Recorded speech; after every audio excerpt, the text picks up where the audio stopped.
So to start things off, it's been about a week since the Silver State 300. How did it feel to not only win in the Maverick R's debut, but to win overall in the UTV?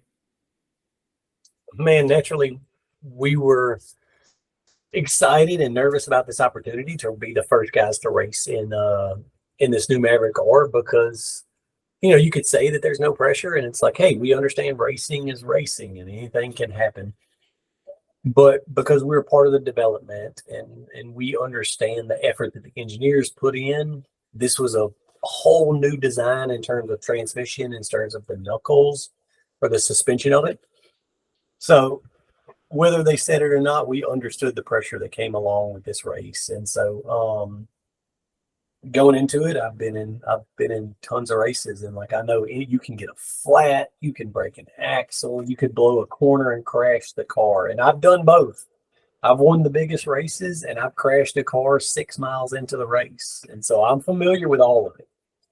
And so that's variables we had to consider going into this race. But to roll through that finish line at the end of the race, generally we didn't know how we finished. I kind of had an idea because I knew throughout the day where we were tracking with the leaders and where the leader was. And I knew I had caught him. And so unless there was somebody else that we had possibly won. But man, whenever they delivered that news that we not only had won first in the UTV class, but we won first overall out of all vehicles, which has never been done in a side-by-side before. It was literally a historic moment that had never been accomplished in the history of racing for side-by-side. So that's when like the emotion really set in and the good tears started rolling and you start realizing what we had accomplished. It was our goal the whole time to try to win, but it's a possibility that things can go wrong.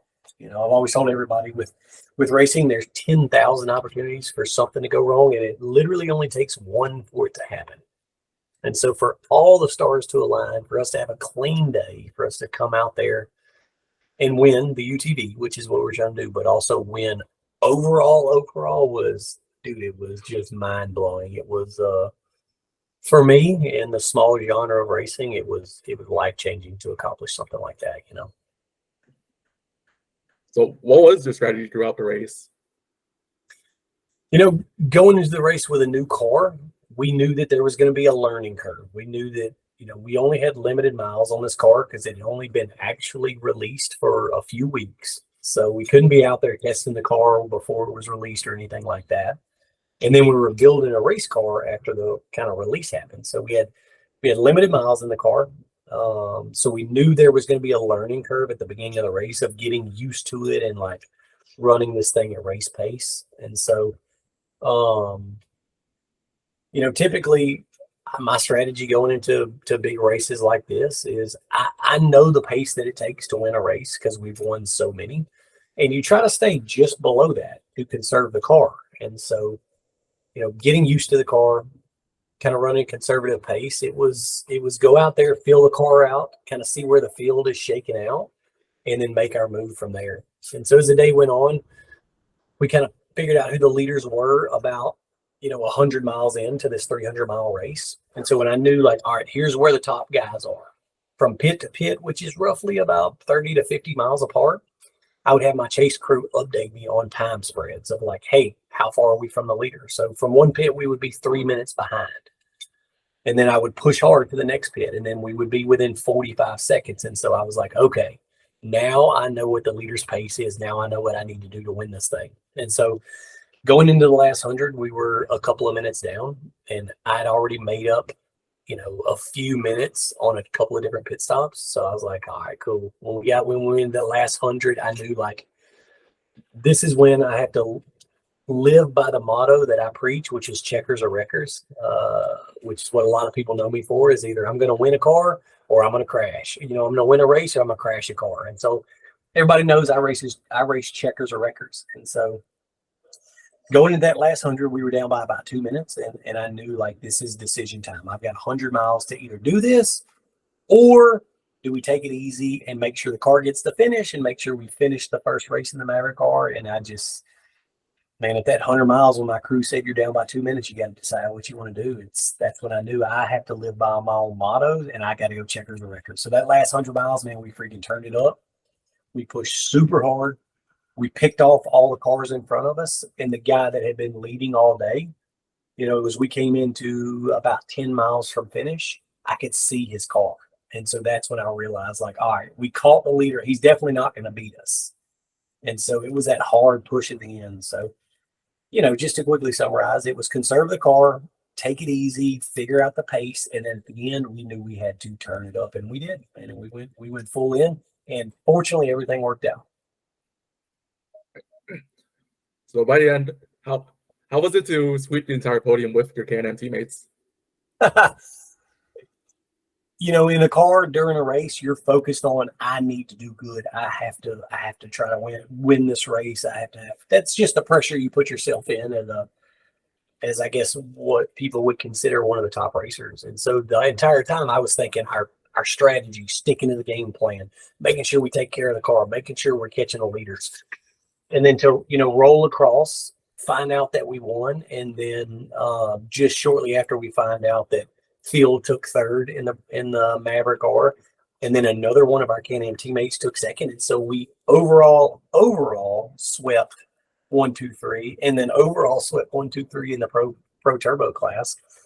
I kind of described it yesterday as like we're running against those guys. We're competing against them, but there are our teammates. So you kind of get that mutual respect thing where you look over at each other at the podium and you kind of give each other that head nod and that wink of like, bro, we did this, man. We did this together.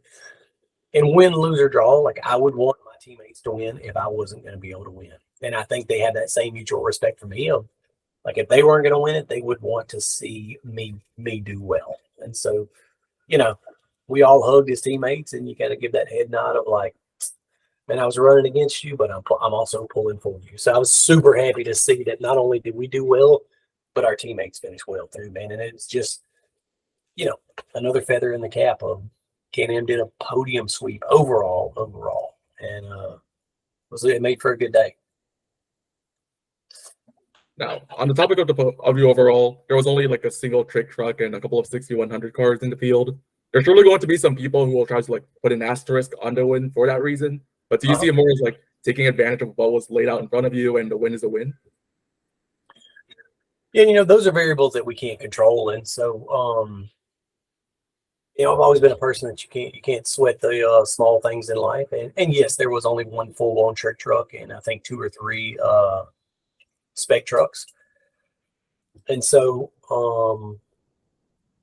I guess people could discount it, but for me, I don't get hung up on things like that. It's outside of overalling with just a few other vehicles there.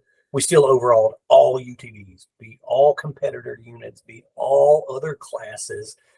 And so you can't discount that, So if you want to discount that we beat some trophy trucks and that we beat some 6100s and we beat dirt bikes and we beat quads that usually beat all of us, if you want to discount that, you still can't discount that we beat every other UTV on track. And so I try to always focus on the celebration and the enjoyment of that victory versus like, well, it's kind of like you won it, but you didn't win it. You know what I mean? So yeah. They may say that. I haven't heard people say that to me, but I can understand where they would. But you can't take away that we still won, beat all the other UTVs that were on course. No. Let's focus on the car a bit. How different is racing the Maverick R compared to its predecessors? What's crazy is, I've always been super happy with the X3. And that car is, especially our built race car, is really, really freaking dialed. And so I couldn't emphasize enough to people that this car doesn't necessarily replace this car. There are places where the new Maverick R shines and it really excels above all UTVs. But there's a lot of places where the X3 at this point, this early in the racing, that the X3 still shines and has good performance. So the guy that got second, Vito, he was in an X3. And he beat Phil Blurton for second place in X3. So it doesn't, the predecessor is not an obsolete unit. That is still a competitive unit that we're going to have to battle against. But I do realize after racing this car and having thousands of miles on the X3 and a lot of wins in the X3, this car is 100% the next evolution of UTVs. It's moving us into another category. And you may say, well, the race was close. I don't understand how that could be the case. Well, this is the first race on this car. And I know personally racing that car, I didn't feel like it was 100% dialed in for my driving style. So that means we still left some things on the table and still beat every UTV overall. So the potential that it has is significantly greater than all over other UTVs out there. And so that was a really good feeling of knowing that we're not at 100%. Our suspension is not perfect for what my driving style is because we had limited time, but I know what this car is capable of, and it's already doing that. When it's not 100%, it just goes up from there. So this car is certainly the next evolution of UTVs, especially after we get this thing dialed in. So how involved were you in developing and then testing the car before it was revealed? You know, we were fortunate enough to know about this car a long time ago. And that was, you know, before we had ever seen renderings or ever seen the vehicle. And so I've known about the vehicle for years. But in terms of testing, it's been, you know, within the last year that we really started testing. And what was incredible is when they brought us the, you know, the kind of P3 version or like the final prototype version of the car, which is what we got to drive. The car was already so close of like, man, we had some small inputs, some different little things that we liked, but man, it was so impressive to get in that car straight from the engineers and drive the P3 versions and realize like, dude, y'all were able to do this without any racer input, without us, you know, having any significant impact on the design of this thing. This car is already freaking incredible. And then so to test it with them, the engineers were there to learn. Like they wanted to know, what did we think about it? Not just as racers, but as like somebody that would be a general consumer. What is that balance of like, what do you need for racing specifically?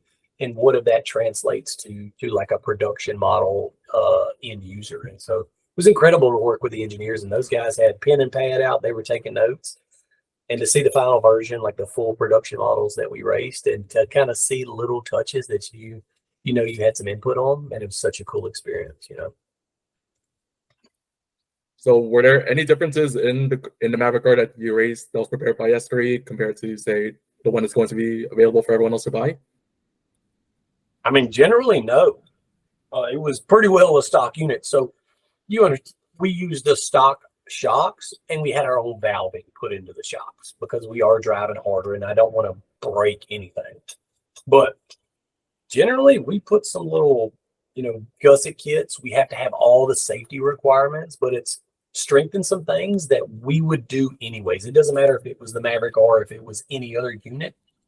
There's certain things I do to my vehicles to prepare it for a race that has nothing to do with the strength of the car or reliability. It's just things I like to do, like a certain wheel and tire combo, a certain shock tuning, a certain, you know, rock deflector to protect vital parts of the car. But I mean, generally, we took a stock car out there with some little reinforcements and all the safety requirements and did that. Stock motor, stock transmission, all factory drivetrain, all factory axles, all factory interior, besides what we have to have for safety requirements. And so, yeah, man, it was where I would normally want to tear the car all the way down, full sheet metal interior, full sheet metal door panels and things. We didn't on this one. It's got stock doors on it, stock dash, stock interior, and just some reinforcements that I like to have on all of my cars. So, you know, besides the safety requirements, somebody else could have raced the exact same car that I raced, you know. So if all the cars, so if the car you just raced now is almost fully stock, does that sort of like leave the door open to like potentially making more upgrades to it in the future to make it even more optimized for racing? Oh, for sure. For sure. There's no doubt about that. Kind of similar to like what I was talking about, like our suspension wasn't exactly right. It's hard to replicate a race scenario until you're actually in it. So we went suspension testing for 3 days with Fox, and I was really comfortable with it. But then you get in a race scenario, you're driving 20% harder. You're like, ooh, like this thing steps out a little more than I remember in testing. So, to your point, yeah, the potential of what this car is capable of when we tear it down and build a full blown race car, like stripped down as light as we can, as strong as we can. Oh my God, these cars are going to run with the buggies whenever we're done building them. You know. No. I'm sure you've seen the comments and all that about like the design since the reveal, especially with got front knuckle suspension. Do you think that a win like this so soon can help change people's minds on that? I mean, it's hard to argue with the performance of it. You know, I understand as a person that looks at the same thing you're looking at, the same thing, it's different. And so different is not always easily accepted. If you've been through any vehicle launches of the new Chevrolet, the new Dodge Ram, everybody's like, that new front end is so ugly. The new grill is disgusting. And then 6 months in, nobody cares and they love it. And so I recognize as a person that's been an early adopter my entire life, like the new latest and greatest, I'm willing to open-mindedly give it an opportunity. So I'm fortunate enough to be able to get in the car, drive an X3, jump in that, and feel the actual difference. And so that's what's really going to make the most difference is when a person can have that driver experience. It's one thing for me as a racer to tell them, this thing drives incredible. You can drive it one hand at 90 miles an hour through the whoops and like you feel comfortable. But until a person can get in there and drive it, they won't understand how valuable that suspension design is. But it's like chopping a tree down, man. This win, you know, the information that we provide through all of our social media of the design and the performance of this thing, it just chips away at those naysayers. But I think the biggest swing, the biggest axe hit was to go out there and win in his car, and people be like, "Oh, dang, this thing ain't just a funny looking different design. This thing gets down as a UTV." You know? Yeah.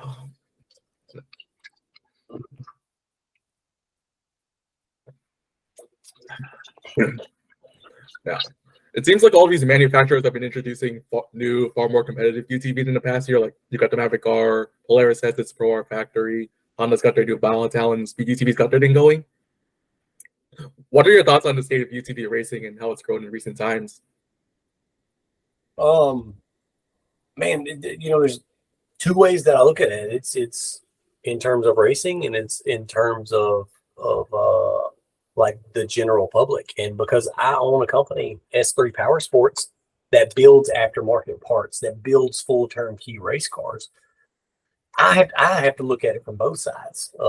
There's the general public that puts food on my table. And so for me, it's absolutely incredible on the building aftermarket parts. People are becoming more educated with social media, with more information out there. They know more about these things. They understand the dynamic of them and how well they work and what they're capable of. And that gets people excited and they want to fix them up. It's like having a Jeep. Like Jeeps have been around for 70 years or whatever it is. Well, people like to customize those things. And so that's become a thing. The more educated people have become on Jeep, it's the most modified vehicle on the road is a Jeep. Well, UTVs are becoming exactly that for the off-road. These things, nobody leaves these things stock anymore. They all customize them. They all do their own touch to them. For me, that's incredible. And what drives that is changing models, updating models, improving, increasing capability, and then the competition of it, you know, between models. For me, I bleed black and yellow, so I'm diehard. Fortunately, I get to build and drive every UTV out there. And aside from being a factory racer, I genuinely believe in my heart Can-Am makes the best UTV, bar none at this point. I get to drive and build everything. So my opinion is based on my experience, not, you know, who helps me be able to race. So that's on the general consumer side. It's incredible for us to see people just building these things and excited and calling every day to ask questions. On the racer side, competition is imperative, because if Can-Am is just completely dominating everything and nobody aspires to outrun them, to make a better vehicle than them, then I become obsolete as a factory racer. So that competition is imperative. I'm friends with Robbie Gordon. I hope his car does amazing. I love seeing him do good. Mitch Guthrie, Brandon Sims, Ryan Piplick, all the fast Polaris guys. I love seeing those guys be good and be competitive. Because if they're at the very back of the pack and it's just Can-Am, Can-Am, Can-Am all the time, they're like, man, what are we supporting racing for? We're dominating. We don't need to support this anymore, you know? And so that development, that improvement of the Pro R, of the Speed UTV, of the Maverick R is imperative to me. Is I don't want to just go out there and dominate everybody. Then I'm just racing against my teammates. I want to race against the fastest guys in the world in the best UTVs that people believe money can buy. And so I love racing against Pro Rs. Those cars are tough. They're a good vehicle. They have good suspension in the rough. I want to race those dudes at their very best. You know what I mean? Yeah. Yeah. Looking ahead, what are your plans after this? Like, there's Laughlin in a couple of weeks, but what else do you and the team have planned for the rest of this year, or maybe even next year? Yeah, it's you know, you would think it would slow down after reaching this milestone and building a new car and winning in this first race. You would think that, you know, once you reach that milestone, you kind of slow down. But for me, it doesn't slow down. It's wide open. Now that we've accomplished that, I'm looking forward to a Best of the Desert Championship. And so we're second in the points for the Best of the Desert Championship. So we have 2 more races this year, and I'm trying to win that championship this year. That's become, now that we've crossed this hurdle, that's become very important to me. And so I love racing. I tell everybody that I like to race. And so my next thing that I'm looking forward to is this weekend, I'm hosting a pit bike race, a mini dirt bike race on some property that we have. So I'm excited about that. Like, I'm focusing on making sure my pit bikes are ready tonight to race tomorrow, because I just love to race, man. That's just what I like to do. Once I finish that race this weekend, the next important thing is going to be Laughlin. And then the next is going to be the final Best in the Desert race. And I go straight to Baja 1000 to race for Monster Energy at the Baja 1000. And so the year doesn't slow down for me. It's wide open, but it seems to be all kind of pivoting around and based on racing, because that is what I love to do. I do this because I enjoy freaking racing. Now, so before we wrap this up, is there anything else you would like to add?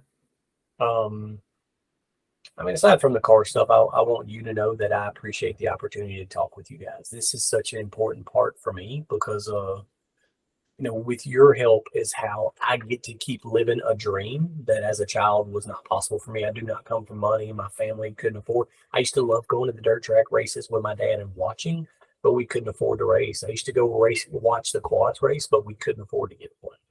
So my entire life, I dreamed of doing something like this and never had the opportunity. But it's chances like this to talk to outlets like you that makes it possible for me to keep living my dream. So aside from all the interview and aside from all the race car stuff, thank you for taking time to interview me. And I appreciate that Neil's hooked us up for this chance for me to be a voice, you know. And outside of that, I've always tried to be a good steward of the opportunities that I've been given. As I remember as a small child, I had an older brother, and I thought he was so freaking cool, and I thought his friends were so cool. And there were some of his friends that were very nice to me as a dorky little obnoxious little boy that just wanted to follow them around. I remember his friends that were very nice to me, and I remember his friends that didn't treat me well. To this day, I remember their names, which ones were which. And I made up my mind as I got a little older that I'm going to be that good guy that leaves people with a positive impression. So I'm so thankful that I can have a little bit of success in racing, because that gives me an opportunity to show people that good guys can win, and that being a good ambassador for a sport and not being the villain and not getting attention by talking trash or making people mad. You can win by being the good guy, and I always strive to do that. So that's all aside from the interview stuff. I just wanted to say those things, that I always try to be that guy. So thank you for this opportunity. And I appreciate that Neil hooked us up for this.